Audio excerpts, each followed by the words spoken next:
For the money, Avery Sinclair climbed into the bed of the Golden Circle big shot, Damien Sterling.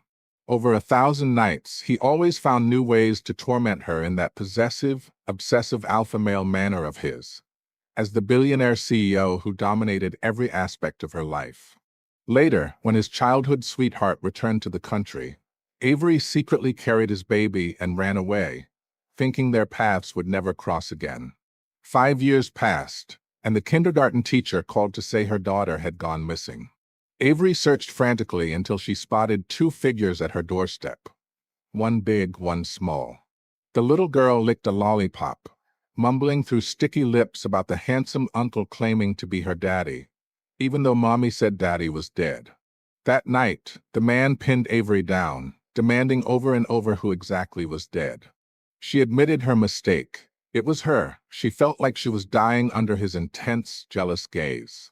Staring at the pregnancy test in her hand, Avery couldn't snap out of it. She asked the doctor if she was really pregnant. Yes, 2 months along. 2 months. That must have been from that time in the car. It had rained that day. She forgot her umbrella. A male colleague from work kindly drove her home. As she got out, Damien returned from his business trip. He was usually stoic, exuding an endless cold aura that kept people at bay. But that night his face darkened scarily. He yanked her into his car and, right in front of the colleague, kissed her possessively, marking her as his. He wasn't dead yet, so why was she rushing to find a replacement? Was it because he hadn't satisfied her? Her face flushed red. She quickly covered his mouth, begging him to stop. But he stared at her rain-soaked shirt, his eyes growing darker, more obsessive. That night, he tormented her until midnight.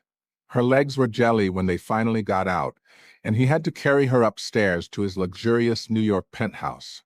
With its floor-to-ceiling windows overlooking the city skyline, Cartier watches scattered on the nightstand, and Van Cleef jewelry boxes tucked away. For 3 years, Avery knew her place. The position of Mrs. Sterling was never hers, and she never dreamed of it. But despite being careful, she still ended up pregnant, the heir to this dark romance growing inside her. Right after leaving the hospital, Damien called. Where was she? She lied about shopping for his birthday gift. He chuckled lightly. Another tie? Couldn't she think of something new? She took a deep breath and asked what he wanted. Hanging up, she stared at the lingerie photos he sent, gasping at the scale. If she wore that, she'd be ruined, mine to ruin, as he might say. In the end, she didn't buy what he expected. Since he disliked ties, she picked a belt instead, all on his dime anyway. Back home, he wasn't there yet. It was his birthday. He usually spent it with his buddies. Thinking he'd return late, she ate alone, showered, and prepared to lie in bed. Fresh from the bathroom, someone hugged her tightly from behind. Her body stiffened, then relaxed at his familiar scent. Damien buried his face in her neck, his hot breath sending shivers down her spine. Odd, he was back early. Sensing her distraction, he bit her hard. Was he a dog? But she dared not complain, just whimpered in pain. In response, he scooped her up and tossed her onto the bed. For 3 years, he was anything but gentle in bed, and tonight was no different. Her robe was peeled away. As she sank into the haze, he asked about the birthday gift. She pointed to the nightstand. Unwrapping it, Damien saw the belt and chuckled, raising a brow. Did she want to bind him? She eyed his stern face and shook her head. No way, given her status as his hidden lover, the submissive in this dominant-submissive dynamic. Good that she knew. With that, Damien grabbed the belt and deftly bound her hands together. The rough leather chafed, heightening the shame of her position. Before she could protest, his kiss silenced her. He was always like this, ruthless in business, feared by all as the mafia boss like billionaire CEO, barbaric and dominant in bed, always making her cry out until her voice went hoarse. That night, her throat was raw by the end. When he finally rose, she noticed his back scratched red from her nails. After showering, Damien pulled her into his arms and fell asleep quickly. But Avery lay awake all night in the opulent penthouse, with its marble floors and private elevator leading to his fleet of Maybachs below. She first met Damien 3 years ago when he donated 2 buildings to her school. He attended the ribbon cutting as the guest of honor. Avery was the part-time etiquette hostess that day. Distracted, she spilled champagne on him. The school leader looked displeased, urging her to apologize. Backstage from a senior, she learned she'd offended a powerhouse, the world's richest man, Damien Sterling, whose stomp could shake the heavens. After the event, she chased his car at the gate. He sat inside, sunglasses hiding his emotions. Cautiously, she explained and offered to replace his suit, asking the brand. His assistant laughed. Did she know how much it cost? An astronomical figure, plus it was custom Italian tailoring, unavailable anywhere. Mortified, she wished the ground would swallow her. In that embarrassment, Damien removed the jacket and tossed it out the window indifferently, the door closing like a barrier between their worlds. She thought that was the end with such a figure. But months later, her mom's illness relapsed, needing a fortune for surgery. Relatives were tapped out. The school had helped before. Desperate, seeing her mom's pain, Avery bit the bullet and stormed Sterling headquarters. Somehow, he agreed to see her. His assistant led her up. Damien sat behind a massive, expensive desk, legs crossed. Hearing her plea through rising cigar smoke, he asked meaningfully what Miss Sinclair was willing to trade. She offered an IOU with interest, he said. She'd repay after graduating. But he laughed, his scorching gaze invading every inch of her. After a long pause, he said he had plenty of money. What he wanted, she, being smart, could guess. Then she was ushered out, but his assistant gave an address 8 p.m. sharp, or no deal. At 22, with nothing but her pure body, she wore a white lace nightgown and climbed into his bed that night. The gown was torn to shreds, along with her fragile dignity. Such days stretched into 3 years. They agreed she'd accompany him for 5 on call, refusing nothing. At the end, freedom. But her mom didn't last that long. In the 2nd year, she passed. Good thing Damien never knew. His proud daughter had sold her body for money. Until 4 a.m., Avery finally slept, dreaming of her mom, then Damien. In one, he coldly dragged her to the hospital, forcing her to abort. She knew her place, he said. Waking at noon, thinking Damien gone, she headed to the balcony and overheard his call. His buddy's voice boomed through noise. Rome's here. Where are you? Still home.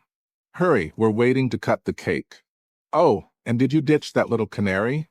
Don't let Rome see, or it'll be drama. Reassured he'd handle it, Damien hung up and headed downstairs, probably to meet Shin Serong. Avery washed up quietly and ate downstairs. Surprisingly, he hadn't left. Damien lounged on the sofa, smoking thoughtfully. Thinking ahead, she approached and tied his tie for him. They were close, breaths mingling. His eyes stayed on her. Before leaving, he said softly not to go out. Wait for him. He had something to say. What could it be? Probably to tell her to scram, now that his heart's desire was back. 2 hours later, Shin posted on social media a cake and photo with Damien, caption back home. Everything as before. Over 3 years, Avery heard plenty about Shin, Damien's childhood sweetheart, his long-pursued white moon. Their villa had a huge room reserved for her. Damien's school donation? Because it was Shin's alma mater. In the photo, they looked perfect, smiles radiant, matching in family and looks like a fairy tale prince and princess. Avery? Just a substitute during Shin's absence abroad, satisfying his needs in this marriage of convenience turned enemies to lovers saga. That night, Avery waited on the living room sofa until dawn. Damien didn't return. The next day, news of him and Shin leaving a hotel topped trends. Staring at it, nausea hit. She rushed to the bathroom, dry heaving. Washing her face, seeing her pale reflection, she decided it was time to go. Otherwise, she'd become the homewrecker, and her child would live in shame. Over 3 years, she'd thought of leaving countless times, but it came so suddenly. Packing was quick, just IDs and essentials, nothing else. Damien had been generous. She'd saved enough for her and the baby's lifetime in luxury, though not his level. She told the housekeeper she was visiting her mom's grave, no dinner needed. Declining the driver, she took a cab speeding past Sterling HQ, then her old school. At a red light by the gate, she spotted Damien's Maybach. Instinctively glancing in, she saw Shin leaning on his shoulder intimately. Heart aching, she realized no goodbye was needed. He'd helped with her mom, but now Shin was back. Better for all if she vanished quietly. Before takeoff on his private jet? No, a commercial flight for her. His call came. For 3 years, she'd answered instantly. Today, she let it ring, then powered off and ditched the SIM. Knowing his pride, he wouldn't call twice, giving her escape time. As the plane lifted, city lights blurred below. Goodbye, city. Goodbye, Damien. Months later, she gave birth to a girl, naming her Anna, hoping for a peaceful, long life. Anna was sensible from the start. During confinement, Avery got mastitis and weaned early. Anna didn't fuss. At 2, high fevers hit. As Avery cried at night, Anna wiped her tears, saying not to cry. Often, Avery felt grateful for keeping her. After Mom's death, this was her first true happiness. Raising a child was busy but flew by. Soon Anna was 3.5. After much thought, Avery decided to return home. Foreign food was awful, no sense of belonging. She worried about running into Damien. If he found Anna, he'd fight for custody as the possessive husband type. But surely he'd married Shin by now, maybe had kids. She'd been a fleeting guest, he'd forgotten. The city was huge, their worlds didn't overlap. Back in the city, she bought a decent second-hand school district home, warmly decorated for move-in. She rented a nearby flower shop, balancing Anna and work. One weekend, a rush order for the priciest bouquet. No delivery rider took it, so she went herself. The address the city's ritziest villa district, far from her shop. Finally arriving, she rang the bell repeatedly, no answer. About to call, the door opened. Damien appeared abruptly. For years on, slimmer, more mature and cold. Who was she looking for? Hello, your flowers. She handed the box quickly. Good thing the wind was strong. She wore a mask. Unlike their time together, with her always made up, today she was barefaced. He probably wouldn't recognize. Indeed, he glanced once, took it expressionlessly, and shut the door. Relieved, she turned. Then he called her back. She froze, fearing to run or turn. Hearing her stillness, he approached, steps like death nearing. Done for. But someone called from inside wood, where's my flowers? What are you doing out there? Hurry for cake. Then a kid yelled for Daddy to come eat cake. Once they went in, Avery peeked through the backyard fence, a birthday party inside, crowded. She spotted Shun, made up elegantly, holding cake for Damien. Beside him, a 2- or 3-year-old boy resembling him. So they married, had a child. She smiled bitterly and left. Tense for days, but no Damien or his people showed.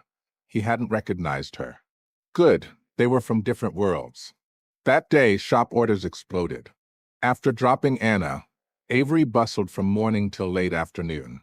Stuck, she called the teacher, could you bring Anna to the shop? I'm tied up. The teacher, a neighbor, had helped before. But confused, wasn't she picked up by her dad? Dad. Panic surged, Damien. Rushing to kindergarten, the teacher explained a man came afternoon, claiming to be Anna's dad, Avery's husband. He'd called to confirm, but her phone was busy. The man looked just like Anna, flashed a marriage certificate. So off she went. Surveillance confirmed Damien. Avery reported to police immediately. As they tried contacting him, she got a photo Anna at her doorstep, eating a lollipop. Plus a text, come home. Rushing back, a line of black-clad men stood at the building entrance. Neighbors whispered fearfully about mafia debt collectors or calling property management. Should they alarm? Already did. Said they're here for wife and kid. Whose couple? Avery didn't admit, charging to the 3rd floor. At the door, Anna sat in a kid-sized sports car, watching cartoons on a tablet intently. Before speaking, someone hugged her from behind. For years gone, Damien easily subdued her as the obsessive alpha male he was. One hand on her waist, the other pinning her between him and the wall. Then a barbaric kiss, full of invasion, anger, chill, punishing her silent departure. She pushed, but it only fueled him. Until Anna yelled nearby, Mommy, what are you doing? Bad uncle, let Mommy go. Anna hopped down, tiny fists pounding Damien's leg. He released Avery, scooped Anna up. Turning back, his eyes dark as ink. He sneered finally back. Heart pounding, she ignored him, reaching for Anna. Put her down now. He raised a brow, arms unmoving. What if I don't? Then I'll call the cops. I have the officer's number from today. Damien laughed like it was hilarious. Go ahead. Tell them a dad visiting his daughter isn't illegal. He knew. Her face paled. She denied you're lying, she's not yours. Oh, want to see the DNA test now? He came prepared. With his power, uncovering Anna's origins was easy. Stalemate. Anna munching lollipop, wide-eyed mommy. This handsome uncle says he's my daddy, but you said daddy died. Under Damien's ashen face, Avery unlocked the door. She sent Anna to play in her room, shut it tight, then faced the man on the sofa. Mr. Sterling, let's talk. Damien looked up. Though she stood and he sat, he exuded superiority. Like their 3 years, him the high and mighty possessive husband, her at his mercy. But now different. He wasn't her sugar daddy anymore. No need for politeness. So bluntly, Anna's mine. I won't give her up. I know the Sterlings are rich, might hire top lawyers, but I'm not scared. I'm her birth mom, raised her bit by bit from birth. I have a job, judges will side with me. Said in one breath, she met his gaze calmly, awaiting reaction. But he laughed. Done? You rehearsed this, huh? Yes. After that accidental encounter, she drafted it mentally countless times. She'd never give up Anna's custody. Yet Damien stunned her. I'm not here to fight for Anna. Then why? To find you. And tie you back, resume our contract. Reminder, it was 5 years. You only did 3. 2 left to pay. Damien, she stared incredulously, then firmly, sorry, I won't be the other woman. What did he take her for? Back then for mom, she said, feeling humiliated but consoling herself. He had no girlfriend. She hurt no one. But now, other woman? Damien frowned. What are you talking about? You're married, aren't you? With a wife, why not let me go? His confusion deepened. Who said I'm married? Avery Sinclair, you got water in your brain? She exploded. You married the heiress. I know you always liked her. Picked me, 'cause our profiles resemble a bit. That day at your house, I saw. And your son looks just like you. So please, no more shameless demands. After, he stared long, then laughed bitterly. Next second, he yanked her into his arms. A dominant kiss crashed down, inescapable. She hit him angrily, useless. Desperate, she bit hard, blood spread in their mouths. Still, he held on until she gasped for air. Wiping his lip, frowning, you're the dog. You and your whole family, sticky like plaster, can't shake off. Gutsy now, cursing me? He chuckled, then serious, I'm not married, no kids. The boy you saw is my cousin's. And I don't like Shin, never did. His words confused her. Not like Shin? Then who? As if reading, he nodded, yes, I like you.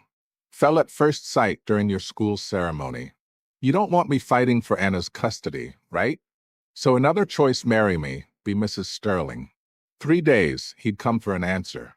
After Damien left, Avery sat dazed on the sofa until Anna said she was hungry. She quickly made wontons for them. Mid-meal, Anna asked Mommy, is Uncle Sterling really my daddy?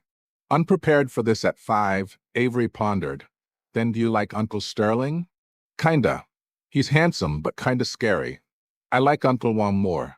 Uncle Wong Wen-chu, a history teacher. His cat went missing once. Avery found it, they met. Since he frequented her shop.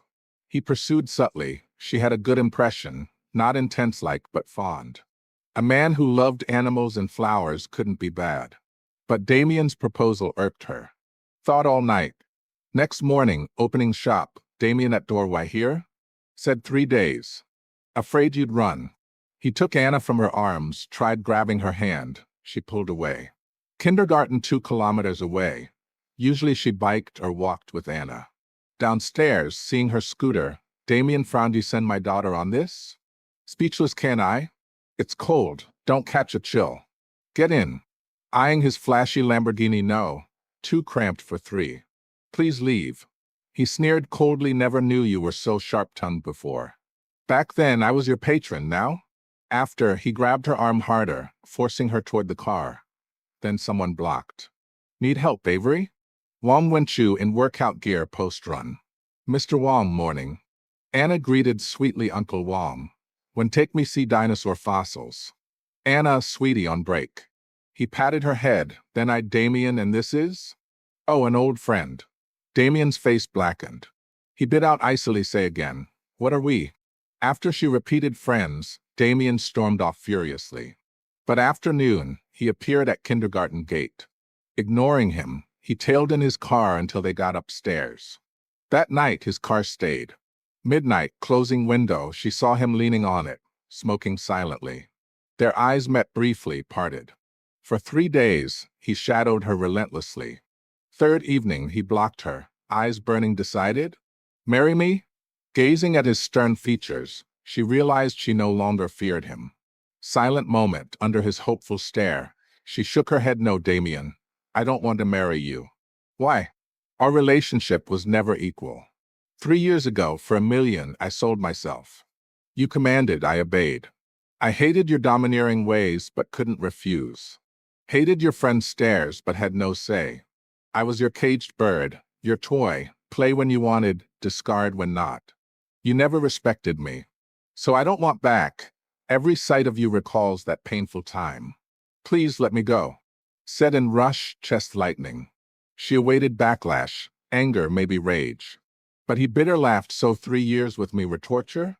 Fine, I'm crazy to love a heartless woman like you. Rest assured, next time I appear, call me a dog. With that, he strode away. Anna tugged her hand. Mommy, Daddy doesn't want us? Sweetie, Daddy and Mommy have separate lives, but love you the same. Understand? Yes. She wiped Avery's face with chubby hands. Mommy, don't cry. Odd, was she? It was raining. Damien kept his word. He vanished. Life normalized. Anna asked about him occasionally but got distracted by toys. Sometimes Avery pondered if their start wasn't absurd, different ending? She had loved him, youth's love-hate tangled. Selling herself shamed her, yet she secretly fell. He was elite, center of attention, handsome, gentle moments, long lashes over eyes full of affection. Those days he spoiled her with thousands, showed unseen sights, held her through insomniac nights after Mom's death. In dark times, he was her sole anchor. So she'd hoped secretly, did he like her a bit? But 3 years passed, no public acknowledgement, Shun's return. Her fate hope flickered out. Now 5 years later, he claimed love. Who'd believe? Just his ego, and used to abandonment, unwilling to accept. Weather chilled, Fridays sky darkening for snow. Kindergarten gate jammed with parents. Spotting Anna, Avery rushed, took her hand, about to ask if cold. Screams erupted behind. Turning, a man burst out with a kitchen knife, slashing wildly. Kids fell in blood pools. Parents wailed, knife repelling them. In seconds, he charged Avery and Anna. Brain blank, she wanted to run but legs froze. Knife descending, she hugged Anna tight, eyes shut. Expected pain didn't come, instead, a familiar grunt. Opening eyes, long absent Damien had appeared, shielding them. Smiling, don't fear, it's okay. Damien, you words cut, he collapsed. Then she saw his back bloodied. He'd taken the blade for her in that touch her and die moment. Chaos ensued, the madman subdued. Anna wailed terrified, Mommy, is Daddy dying? Unnoticed, Avery teared up. Blood sent dizzying. She held him tight, begging Damien, wake up. Don't scare me, please. Hospital ER packed with anxious families. Culprit caught, facing law. But one life for 11 families ruined, no good year ahead. Avery found a quiet corner, coaxed Anna asleep. About to check on Damien, someone sat Shin Surong. Though strangers, they knew each other. Sighing, of course it's you. Only you'd make him risk life. Stunned what? You know, Miss Sinclair, I envied you always. From childhood, I knew I'd marry Wood. Chased him, kept others away. But he never liked me, found me annoying. Heartbroken, I fled abroad. Waited for him to beg return, but heard of you. Pride aside, I rushed back. That night, thought he welcomed me, but he said he wouldn't marry, loved another. I threw fits, threatened suicide. To avoid family feud, he agreed to accompany till I accepted. Thought he'd change, but next day you ran. His face shifted. For you, his dad beat him countless times. He searched worldwide, flipping heaven. I tried seducing, he ignored. Couldn't wait, married his cousin. Wanted to test his devotion.